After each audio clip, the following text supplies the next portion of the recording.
समस्त श्रोतागणों को मेरा कोटि कोटि प्रणाम। आज हम श्रीमद् भगवद गीता जी के द्वितीय अध्याय के 49 से लेके 53 नंबर के श्लोक का पाठन करेंगे, जिनमें अभी श्री कृष्ण जी अर्जुन जी को समता मतलब समयोग निर्विकार रहने की शिक्षा दे रहे हैं। तो 49वां श्लोक है, दूरेण पावरम कर्म बुद्धि योगा धनंजय बुद्धौ शरणम अन्विच्छ कृपणः फल हेतवः। अर्थात बुद्धि योग समता की अपेक्षा सकाम कर्म में दूर से अत्यंत ही निकृष्ट है। अतः हे धनंजय, तू बुद्धि समता का आश्रय ले, क्योंकि फल के हेतु बनने वाले अत्यंत दीन है। यहाँ श्री कृष्ण जी बता रहे हैं कि संपूर्ण कर्मों में समता ही श्रेष्ठ है। समता के बिना तो मात्र जीव कर्म करते ही रहते हैं तथा उन कर्मों के परिणाम में जन्मते मरते और दुख भोगते रहते हैं। कारण कि समता के बिना कर्मों में उद्धार करने की ताकत नहीं होती। कर्मों में समता ही कुशलता है। अगर कर्मों में समता नहीं होगी तो शरीर में अहंकार और ममता हो जाएगी कि ये मैंने काम किया, ये काम मेरा, ये काम तुम्हारा, देखो मैं कितना श्रेष्ठ हूँ, मैंने तो इतना बड़ा युद्ध जीत लिया। इस टाइप की बातें मन में आते ही समता समाप्त होती है और ये अहंकार को जन्म देती है, और ये अहंकार और ममता होना ही पशु बुद्धि है। कर्मों के फल का हेतु बनना अत्यंत निकृष्ट है। कर्म, कर्मफल, कर्म सामग्री और शरीर आदि कारणों के साथ अपना संबंध जोड़ लेना ही कर्म फल का हेतु बनना है।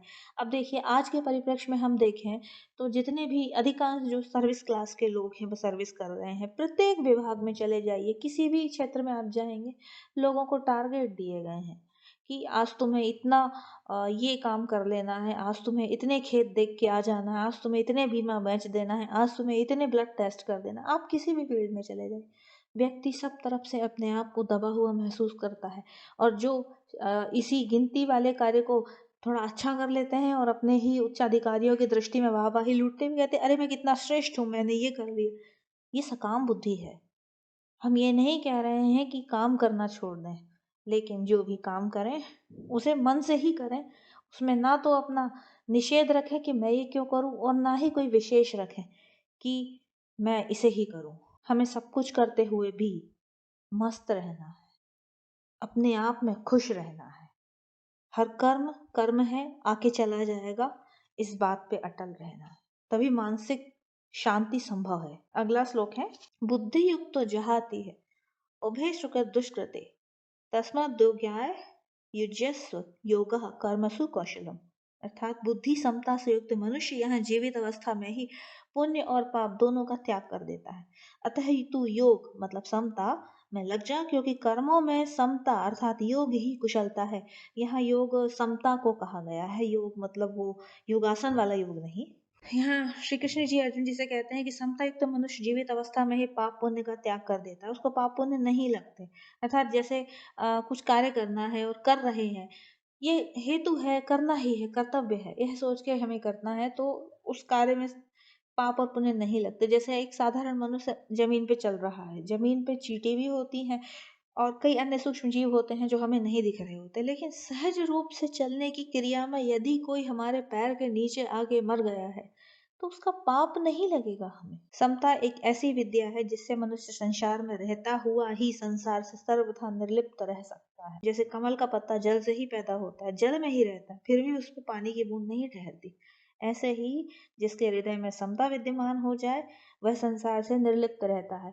अब यदि हम यहाँ पाप और पुण्य की चीजें छोड़ भी दें तो भी हम आपसे कहेंगे कि वर्तमान में जो मनुष्य हैं, जो लगभग 30 से 45 वर्ष के बीच के जो मनुष्य वर्ग है, पूंजीपतियों को हम एक तरफ रख भी दें, हालांकि पूंजीपतियों की अपनी टेंशन्स होती हैं, फिर भी बहुत आवश्यक हो गया है इस वर्ग के लिए समता में स्थित हो जाना, क्योंकि ये वर्ग मानसिक अशांति को भोग रहा है। सब लोग ये चाहते हैं कि मेरा जीवन मैं कम संसाधनों में चला लूंगा, लेकिन बस शांति मिल जाए, घर में बैठ के 2 रोटी मैं अपने परिवार के साथ खा सकूं।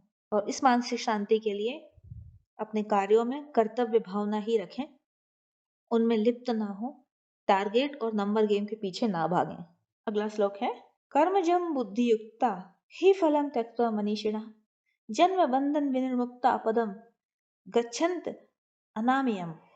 अर्थात कारण की समता युक्त बुद्धिमान साधक कर्मजन्य फल का अर्थात संसार मात्र का त्याग करके जन्म रूप बंधन से मुक्त होकर निर्विकार पद को प्राप्त हो जाता है। 52वां श्लोक है, यदा ते मोह कलिलम बुद्धि व्यर्थित तरिष्यति तदा गंतासि निर्वेदम श्रोतव्यस्य श्रुतस्य च। श्री कृष्ण जी बोलते हैं, जिस समय तेरी बुद्धि मोह रूपी दलदल को भली भांति तर जाएगी, हे अर्जुन, उसी समय तू सुने हुए और सुनने में आने वाले भोगों से वैराग्य को प्राप्त हो जाएगा। और 53वां श्लोक है, श्रुति भी प्रतिपन्ना ते यदा स्थास्यति निश्चला समाधा वचला बुद्धिस्तदा योगम अवाप्स्यसि। अर्थात जिस काल में शास्त्रीय मतभेदों से विचलित हुई तेरी बुद्धि निश्चल हो जाएगी और परमात्मा में अचल हो जाएगी, उसी काल में तू योग को प्राप्त हो जाएगा।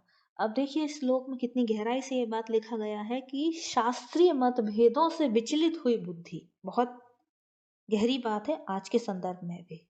शास्त्र, पुस्तकें, किताबें, मत, वीडियोस, ये हर एक व्यक्ति को प्रत्यक्ष अप्रत्यक्ष रूप से प्रभावित करते हैं। जो हम सुनते हैं, जो हम देखते हैं, जो हम पढ़ते हैं, हम उसी को सच समझने लगते हैं। हम बिल्कुल भी बुद्धि अप्लाई नहीं करना चाहिए। शास्त्रीय मतभेद संबंध में अनेक उदाहरण हैं। अनेकों यूट्यूब चैनल्स पे दिखाया जाता है कि ये करो तो तुम्हारे घर में लक्ष्मी आएगी, वो करो तो तुम्हारे घर में ऐसा होगा, ऐसा करो तो ऐसा हो जाएगा। यार जब आदि मानव हुआ करते थे तब क्या होता था? तब कुछ था ना, संस्कृति थी ना परंपरा थी, तो क्या भूत प्रेत भी नहीं थे? तो क्या भगवान भी नहीं थे? सब कुछ तब भी था, सब कुछ आज भी है। जितना इस मकड़ जाल को समझोगे, ये उतना ही विराट बनता चला जाएगा और आपके जीवन को घेरे में ले ले। जीवन सदा सरल है, सदा सरलता से जिए, समता से जिए, संतोष से जिए। मिलते हैं अगले वीडियो में अगले श्लोकों के साथ। धन्यवाद।